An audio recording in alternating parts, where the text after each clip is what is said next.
Sergeant James's team, the Shadow Squad, was an elite group of soldiers hand-picked for their exceptional skills and bravery.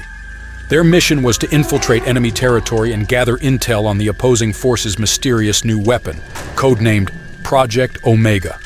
As they crept through the abandoned streets, the silence was oppressive, punctuated only by the creaking of old buildings and the soft rustling of debris. The team moved with precision, their eyes scanning for any sign of danger. The laboratory loomed before them, its walls bearing the scars of war. The entrance was a mangled mess of twisted metal and broken glass. Sergeant James signaled, and his team fanned out, securing the perimeter. Inside, the laboratory was a nightmare. Rows of grotesque, human-like experiments lined the walls, their bodies twisted and contorted in unnatural positions. Some had multiple limbs, while others had bulging mechanical components protruding from their flesh. The air reeked of death, decay, and burning metal. The team exchanged uneasy glances, sensing something was horribly wrong. This was no ordinary laboratory. It was a charnel house where the enemy had been conducting unspeakable experiments. Suddenly, the lights flickered, and the experiments began to stir. The soldiers opened fire, but the creatures only grew stronger, their bodies contorting and morphing into grotesque, inhuman forms.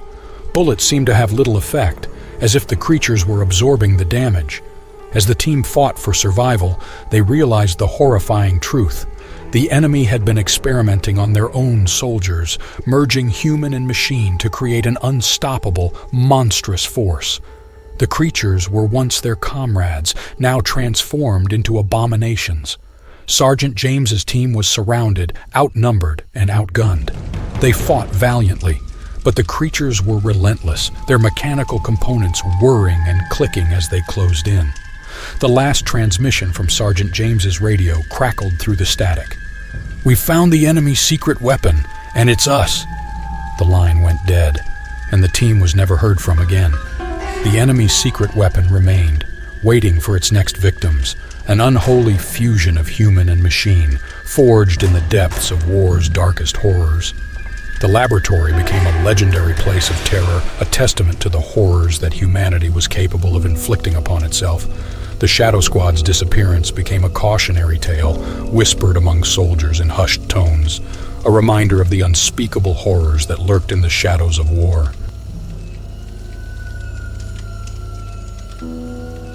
In the dim light of a moonless night, the air was thick with tension. The sound of heavy boots trudging through mud echoed through the desolate battlefield. Among the wreckage and twisted metal lay the remnants of what was once a thriving village. Now it was nothing but a graveyard of broken dreams and lost souls. In the heart of this desolation stood a lone figure, Sergeant Jameson. His weary eyes scanned the horizon, searching for any sign of movement. The hairs on the back of his neck stood on end as a chill wind whispered through the shattered remains of buildings. As Jameson crept through the ruins, his senses were on high alert. Every shadow seemed to hold the promise of danger, and every sound sent a shiver down his spine. He knew he was not alone out here in the darkness. Suddenly, a blood-curdling scream pierced the silence, causing Jameson to freeze in his tracks. His heart pounded in his chest as he strained to locate the source of the sound. Was it one of his comrades, or something far more sinister?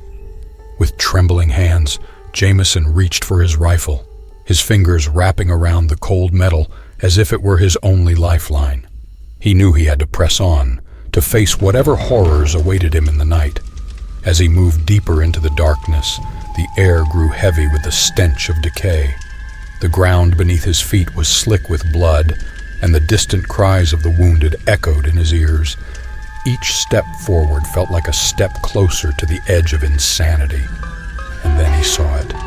A flicker of movement in the shadows, barely visible against the backdrop of destruction. His heart skipped a beat as he raised his rifle, his hands trembling with fear and anticipation. But before he could react, a hand shot out from the darkness, gripping his throat with an iron grip. Jameson gasped for air, his vision swimming as he struggled against his unseen assailant.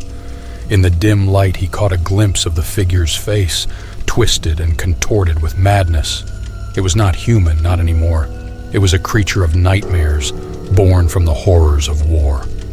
With a final desperate gasp, Jameson wrenched himself free, stumbling backwards as he fought for his life. But it was too late. The darkness swallowed him whole, consuming him in its icy embrace. And as the echoes of his screams faded into the night, the battlefield remained as silent and still as death itself, haunted by the horrors that lurked in its shadows.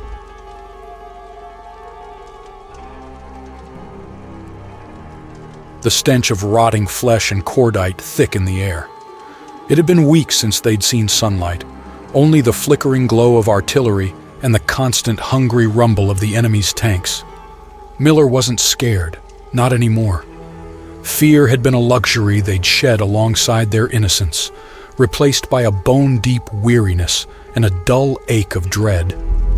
But tonight, something was different. A low, mournful wail echoed across the battlefield, weaving through the usual cacophony of war. It wasn't the scream of a wounded soldier, something far older, far more primal. It crawled under Miller's skin, making the hairs on his neck stand on end. "Heard that?" he rasped to the young private huddled beside him. The kid, barely 18, jumped, his eyes wide. "Sounds inhuman, sir." "Yeah," Miller muttered, his gaze scanning the shrouded battlefield.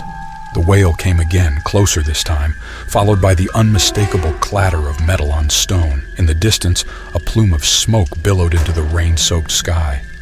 "Looks like Jerry's stirring up trouble," a grizzled sergeant bellowed, his voice strained. But even he couldn't mask the tremor of fear in his tone.